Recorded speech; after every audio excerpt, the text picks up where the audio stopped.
పొడవు అయినప్పుడల్లా భూమి ఇస్తలేదు, ఖాళీ చేస్తున్నారు. మూలం పొడుస్తూ చూడాలి, మా ల్యాండ్ ఒకసారి చూస్తే అర్థమవుతుంది అంతే.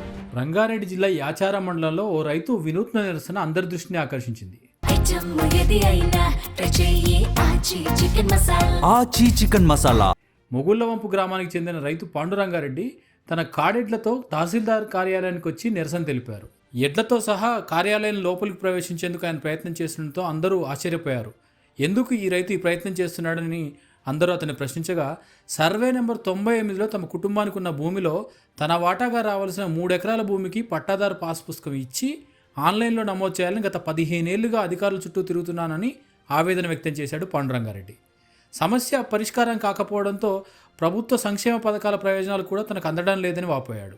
తన గ్రామానికి వచ్చి వాస్తవ పరిస్థితిని పరిశీలించి న్యాయం చేయాలని అధికారులను ఎన్నో ఏళ్లుగా కోరుతున్నప్పటికీ కూడా వారు స్పందించకపోవడం పట్ల ఈ రకంగా నిరసన తెలియజేయాల్సి వచ్చిందని రైతు ఆవేదన వ్యక్తం చేశాడు. రైతు నిరసనపై స్పందించిన ఎంఆర్ఓ అయ్యప్ప పూర్తి వివరాలతో దరఖాస్తు చేస్తే ఆ భూమి రికార్డులను పరిశీలించి చట్టపరంగా న్యాయం చేస్తానని హామీ ఇచ్చారు. దీంతో రైతు అక్కడి నుంచి తన ఆందోళన విరమించి బయటికి వెళ్లారు. కానీ చుట్టుపక్కల వారంతా కూడా ప్రభుత్వ కార్యాలయాల్లో పనులు కావాలంటే ఈ తరహా నిరసన వ్యక్తం చేయడమో లేదా వారికి కావాల్సిన అక్రమంగా అన్యాయంగా ఇవ్వాల్సిన లంచాలు ఇవ్వడమో చేయాల్సిన పరిస్థితి దాపురిస్తుందని వాపోతున్నారు. ఆచి చికెన్ మసాలా.